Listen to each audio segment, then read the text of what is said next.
We're not saying anything secret. Yeah. Hey, you can hear, can you hear? Can you hear? Everybody can hear. No. Well, yeah, I think I'm gonna take on campus. It's busy. One more minute, we'll get started. This size, it's been a while. We had a more lengthy one. July. July. I don't even know what it is. So, yeah. I don't either. But no, I think it was July. Yeah, not this scale, but bigger than what we normally have. July. Where was that? In a different board? Yeah, big board. 444. Golf course building. Hotel. So I heard like there's a group of people that wanted to see if they could get like 1,000 people to sign up for the Zoom and crash the Zoom. What do we do with that? No, we don't be able to do that because we're going to, if you don't, you're not a person that's playing that standing, we're going to send you the link to YouTube. And so you don't have the ability to be involved in the meeting. You just get to watch. You get to watch. That's right. But you can observe. All right. It's 5:10. I think everybody's here. All right. I'd like to call the meeting to order at 5:10. We have 4 members of the planning council, which is a quorum. Does anyone have any additions to tonight's agenda? Any planning council people? No. If not, if I could have a motion to approve the agenda as it's presented. And a second. All in favor? Okay. Moving on now, it's number 4, public comment. No one signed up for public comment, correct? Okay. All right. So moving on then to number 5, new business. A special use permit for the Boys and Girls Club.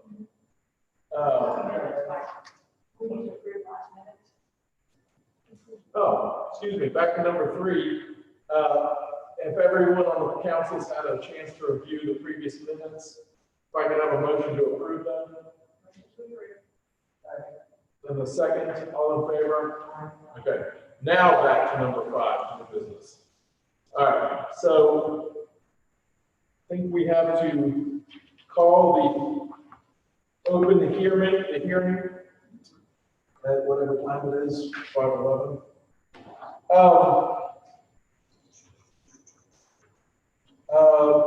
Is there anyone other than the applicant or the county staff who wants to be a part of this action? Anybody?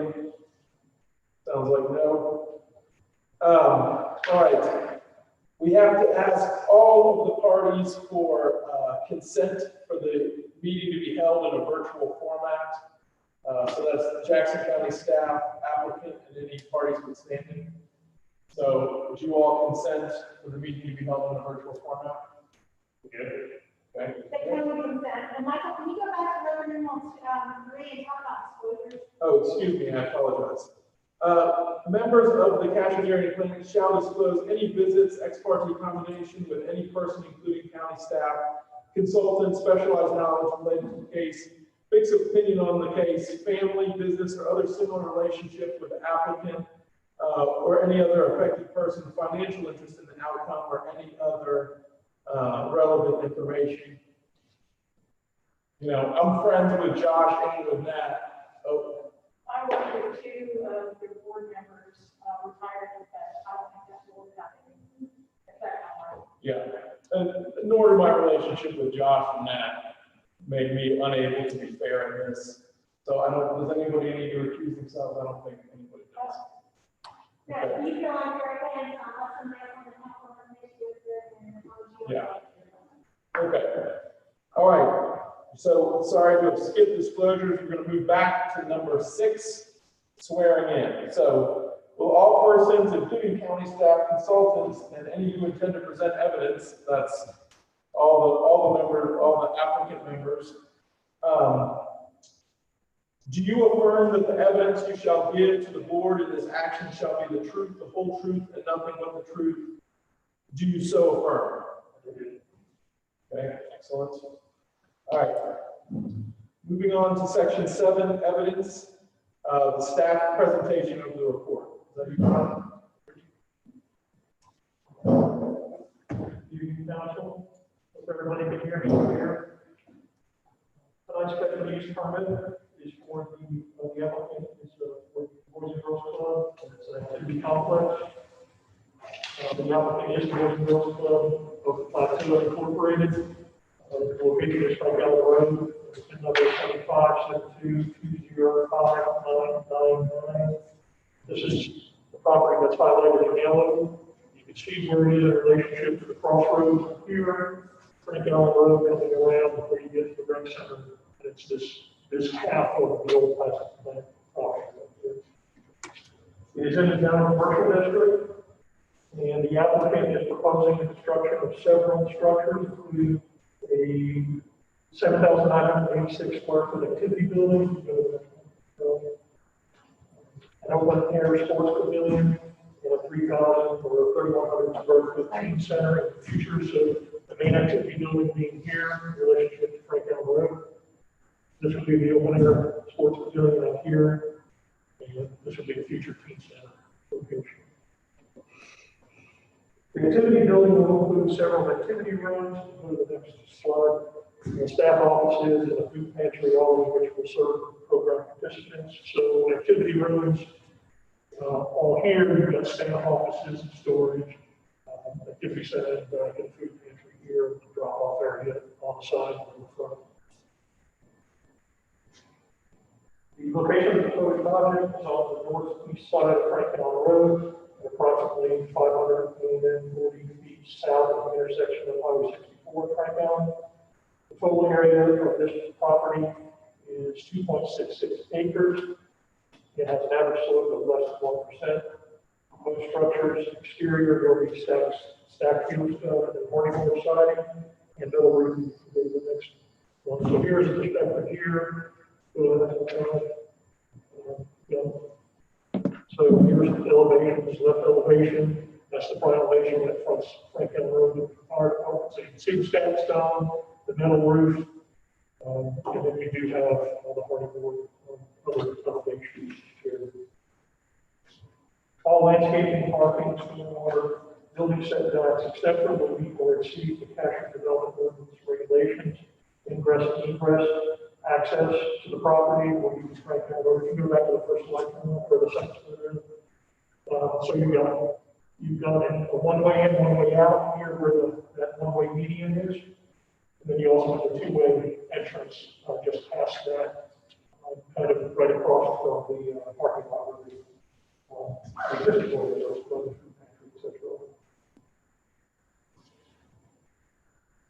The surrounding properties are a mix of commercial and community uses. This proposed development will have parking on site, which will meet or exceed the ordinance requirements.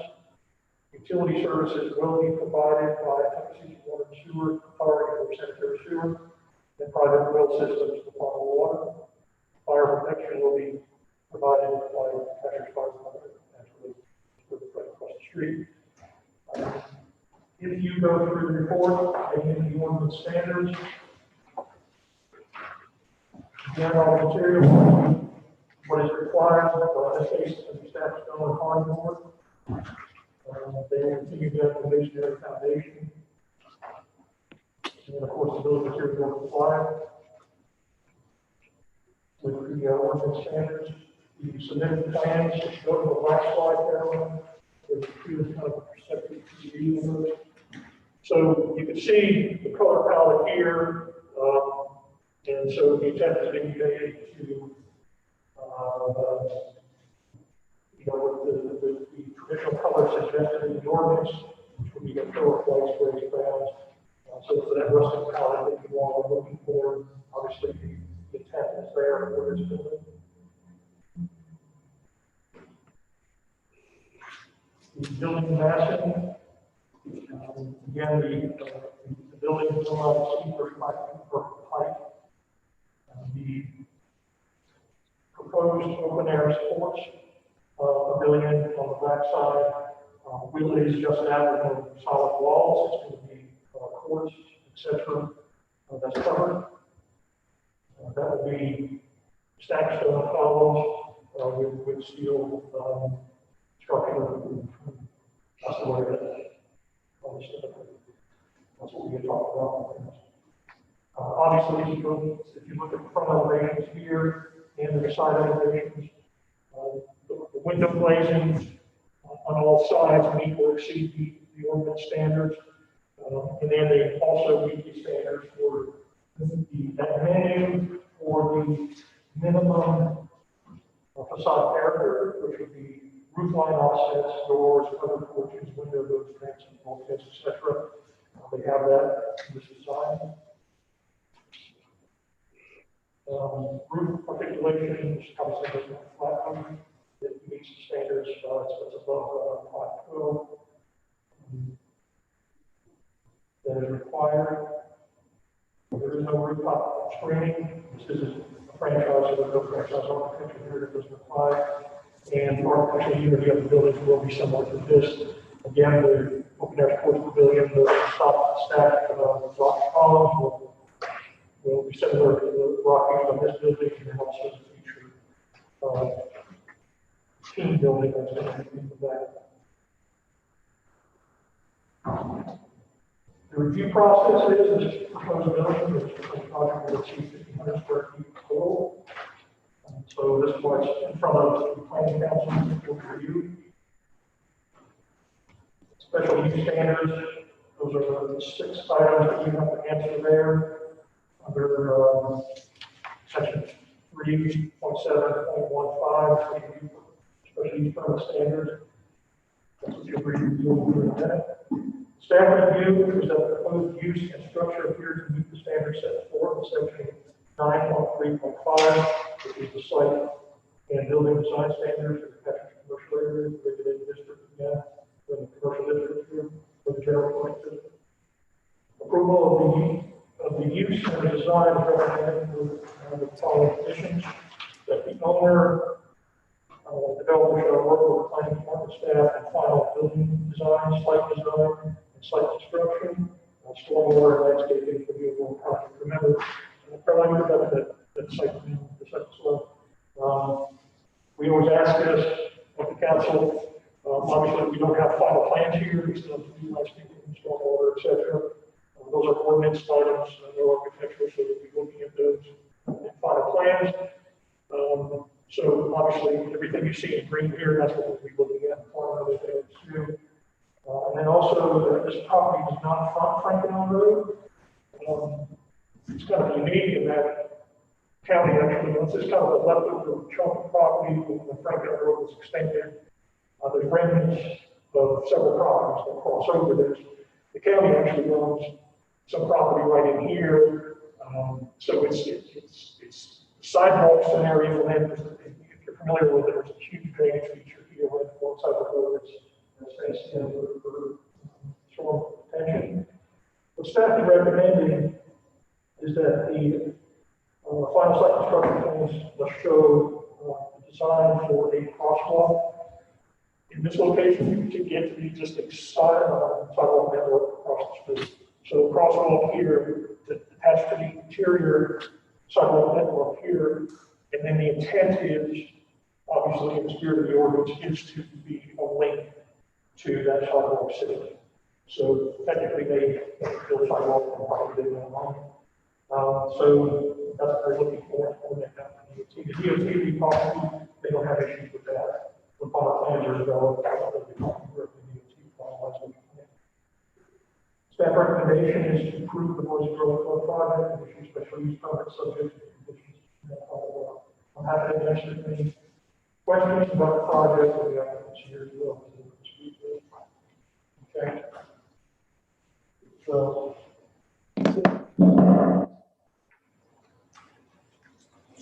All right, the next section to go to is, don't we ask the questions before the applicant asks you questions?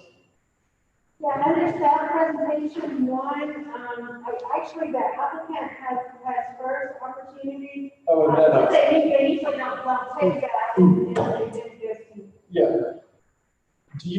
Does the applicant have any questions for John? No. Based on his report? Okay. Cashiers area cleaning council or county attorney, do you have any questions for John regarding the staff report? I just want to see the pictures, you know, so can you Yeah. go through the slides? And I'm interested in seeing the right elevation, the ones that we'll see from Frank Allen Road as we go around it, not the front.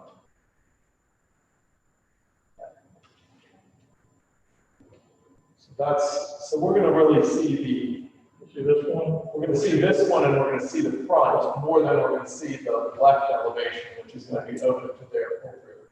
That was any thought given to construction of a sidewalk along this private road that they're creating? That you heard about? I guess we have to ask them. It's not required, so they will have an interior sidewalk network, obviously, But it doesn't have to be the DOT standards because it's a private road. The crosswalk that's going across Frank Allen to the existing, will there be any kind of flashing, I guess, a pedestrian warning system or something? Not now, I mean, that may be something that DOT requires on the applicant. Okay. Or even one of the left, you know, the slope left. So I think key road, they won't allow those because of maintenance and road piling, so speed bumps or pretty much out. John, do you have, what is the total square footage of the building? Do you know? The main building? Yeah. Is 7986. There it is.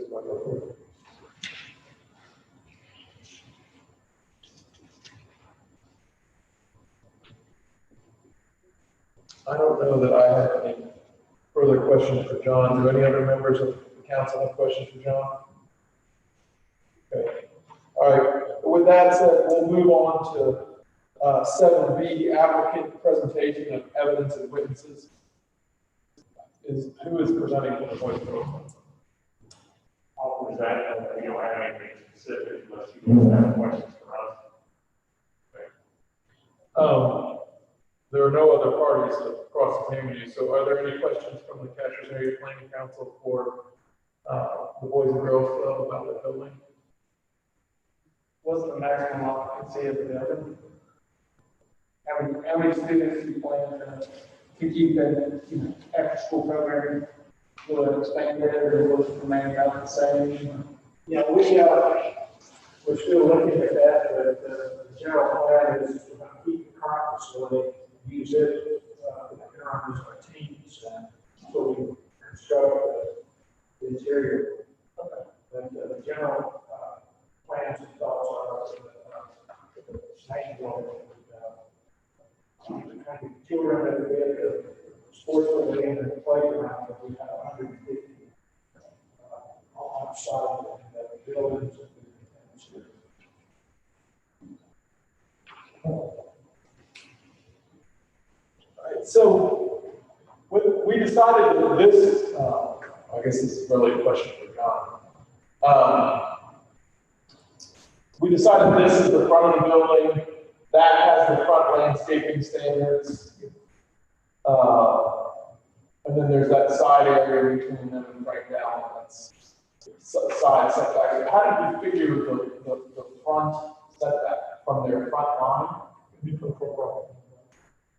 was that one, even though it doesn't touch the road? It'll be, because there's a different front, the county actually owns property between them and from them. But one of the students, we get the number of that. All right, do any other members of the council have any other questions for the Boys and Girls Club? No? Okay. With that being said, moving on to section 7C, I don't believe there are any other parties presenting evidence or witnesses because we didn't have any other parties withstanding. Moving on to section D, would the applicant like to present any rebuttal evidence? And there are no other parties to present rebuttal evidence. So moving on to section E, closing statements. So each party, John, do you have a closing statement? Okay, Mike, do you have a closing statement? Yeah, just to thank the planning council for their help, and specifically thank John and the county staff for their help through this process. And It's a big day for boys and girls club. We're excited about hopefully breaking ground in the first quarter of next year. This being a special place for the children in this community moving forward. Thank you all again. Okay. So, are there any additional questions from the Cashiers area planning council? And when you try to paint that building beige brown, just make sure it doesn't come out pink, okay? All right. For discussion, this ends the public input section of the hearing. So it is now our chance to discuss the application. Is this when, Heather, we should turn to this checklist? Yes. Okay. Does everyone else have this checklist for a special use permit in front of them?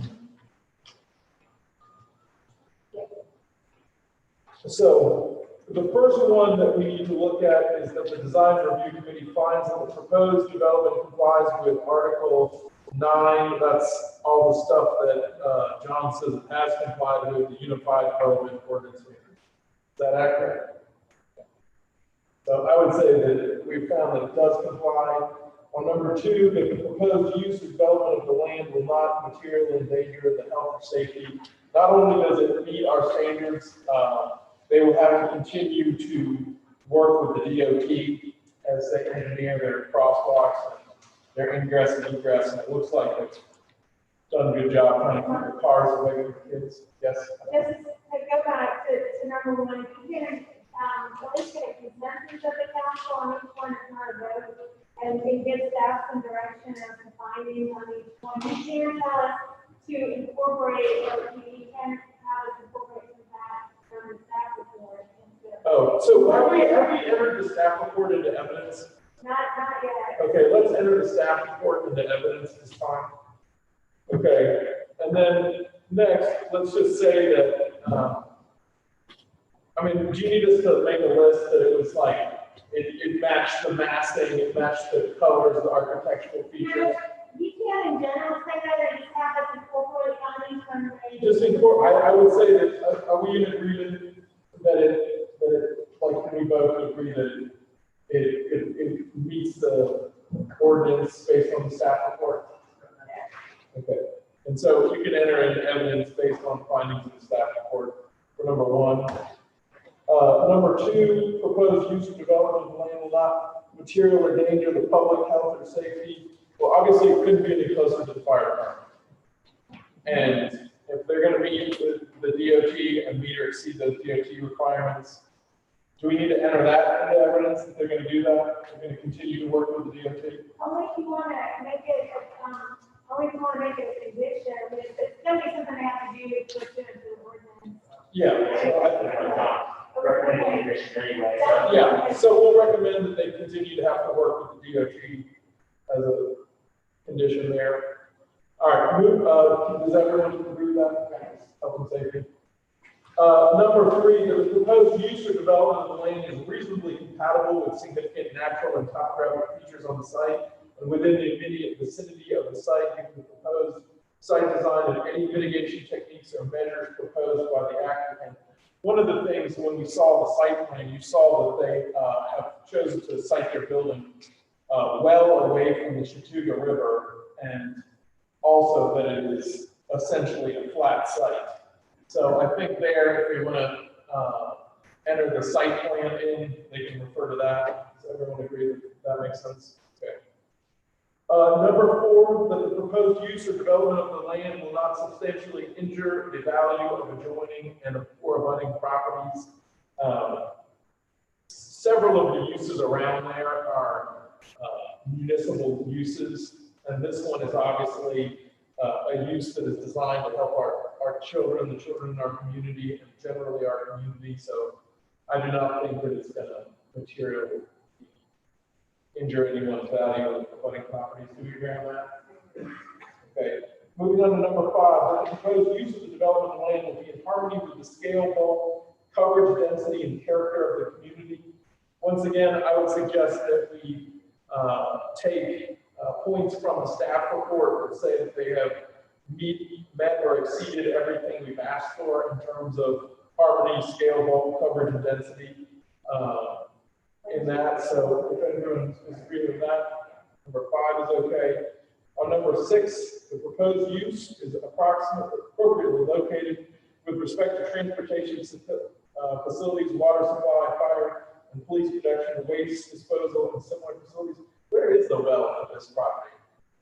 There's actually 2, I think there's one that you added to one, there's 3. What is one that was close, maybe? If you're only in well, the public standards, it's in the rear of the property, site plan, and then back portion of the property, and then there are 2 existing wells from the previous development of the site, and we're abandoning one of those and making one of them for future irrigation. Okay, and for and for sewerage here, you're using Twassa? Yeah. So, okay, so based on that, they have their own well that is public standards, and that they're using Twassa, and of course, the only of these other things that we have, since we have no proper transportation, is just fire, which is across the street. I think that we can agree that they matter accept these elements. Okay. All right. So moving on to number 5, that the proposed use will not cause undue traffic congestion or create a traffic hazard. They're actually building a new private road that will form a connection, and that they have their ingress and egress will all be to DOT standards.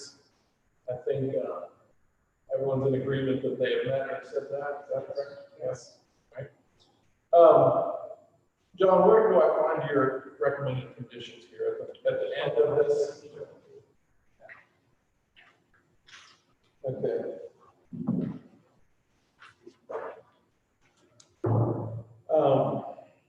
So the staff has recommended that we approve the proposed Boys and Girls Club project and issue the special use permit subject to the conditions that the owner developer shall work with planning department staff in the final building design, site construction, stormwater, and landscaping of the overall project.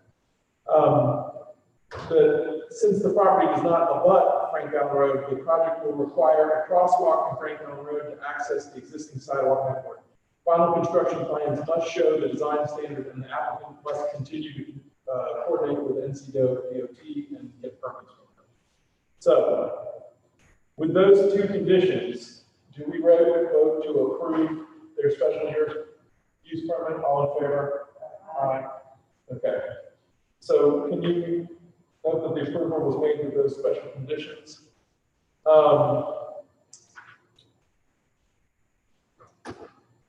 What is that? Was that 8 that I just did, Heather? What's 9? 9 basically is where you ask us to prepare the order and incorporate all the findings. Okay. So do we have to vote to direct you, or can I just direct you to prepare the order and incorporate our findings? Well, if you don't get a full board, full vote on 8, I would do a roll call vote on 8, then you can just tell. We just did. Everyone was all there. Okay. So on number 9, I'd like to direct the county to prepare the order with our approval with the special, subject to the conditions that we add. Allison, do you have a motion and who made it? I don't have it. So we need a motion. Yeah. Okay. Well, for number 8. Okay, so this is what we need. We need a motion to approve with the special conditions noted in the staff report. Would someone like to make that motion? I make a motion to approve the staff conditions. Seconded, all in favor? Aye. Okay. So that's number 8, and now we can direct you to make the order. Okay, very good. All right. With that, we'll call the special use permit quasi-judicial hearing to a close. Is there any other further business, council? Just a reminder, November 16th, we'll be back in this space, and we'll be sending out, we're going to try to send out the information 2 weeks in advance. John is diligently trying to get the complex review process, so we'll get it out as soon as we can. But John, I think we're still on track to get it to him as soon as we can get it to him. Yes, it's right now 20 pages of calendar, and I'm hoping to get everything done in the next 5 weeks by the end of this week. Well, can I mean, is it useful at all to send us what you have so far? Yeah. Okay. All right, with that said, let's call the meeting. All in favor? Thank you. Thank you, guys. Thank you.